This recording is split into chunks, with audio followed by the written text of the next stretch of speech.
আসসালামু আলাইকুম। আমি Taslima village life with Taslima channel বলে আপনাদের আরও একবার স্বাগত জানিয়ে আরও একটা নতুন ভিডিও শুরু করলাম। আশা করি আমার আজকের ভিডিওটা ভালো লাগবে, তাই স্কিপ না করে পুরো ভিডিওটা সঙ্গেই থাকবেন। আর এখন সকালবেলা, আর সকাল থেকে আমার ব্লগ ভিডিওটা শুরু করলাম। আর মুরগিগুলো ছেড়ে খেতে দিয়ে দিলাম। আর মুরগি তো এখন কমে গেছে, আর মুরগিগুলো তো মারামারি করতেছে, দেখতেই পাচ্ছ আপু ভাইয়েরা। আর এই যে একটাই শুধু মোরগ আছে, এই যে একটু জুম করে দেখালাম। আর এখানে তো বেগুন গাছ লাগাইছি তোমার ড্রামের ভিতরে। আর অনেকবার তো শাক বুনছিলাম, খাইছি, তোমাদের সাথে অনেকবার শেয়ার করছি। মানে 2টা টবে আর কি বেগুন গাছ লাগানো হয়েছে, মাশাল্লাহ ভালো হয়েছে। আর দেখো মাশাল্লাহ কি পরিমাণ সিম ধরছে, অল্প একটু সিম গাছ। আর সিম গাছ তো মরেই গেছিল। তোমার করল্লা গাছ কিন্তু এখনো তাজা আছে, বাইতেছে যাইতেছে।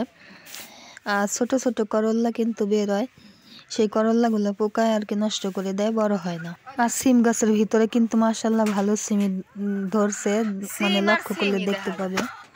আর একদিন শুধু আমি অফ ক্যামেরায় 7-8টা সিম ছিঁড়ছিলাম, তা তোমাদের সাথে শেয়ার করা হয়নি। আর এখন যথেষ্ট পরিমাণ বড় হয়েছে, আর বেশ কিছু সিম আর কি ধরছে। যখন ছিঁড়বো তোমাদের সাথে শেয়ার করব।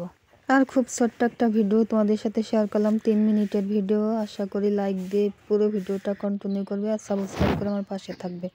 আর দেখো তোমাদের সাথে গল্প করতে করতে চলে আসলাম নদীর পাড়ে। নদীর পাড়ে তো এবার কচু চাষ করছি, গতবারও করছিলাম।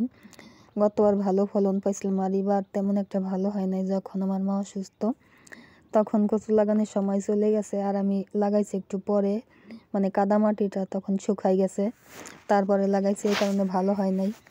আর দেখো কতগুলো মুরগি নদীর পাড়ে, শুধু আমাদের মুরগি না, পাশের বাড়িরও মুরগি আছে, আর নদীর পাশ দিয়েই থাকে এই মুরগিগুলো।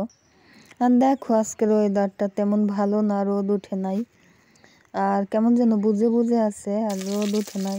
আর নদীর পাড় থেকে সোজা চলে আসলাম বাড়িতে। আর বাড়িতে সব ক্যামেরায় ভাত রান্না করে ওই চুলাই আর কি কড়াইটা দিয়ে তোমার তেল দিয়ে সমস্ত উপকরণ দিয়ে আর কি ভালো করে কষিয়ে নিতেছি। আর এখন আলু বেগুন আর একটু মূলো দিয়ে আর কি ইলিশ মাছের পাতলা ঝোল করব, তাই ভালো করে আর কি কষিয়ে নিলাম। আর মাছটাও দিয়ে দিলাম একটু ঝোল দিয়ে, এখন ঢাকা দিয়ে দিব। ভালো করে মাছটা সবজিটা কষিয়ে তারপরে ঢাকা দিয়ে দেবো। আর কষা হলে পরে ঝোলের পানিটাও দিয়ে দেবো।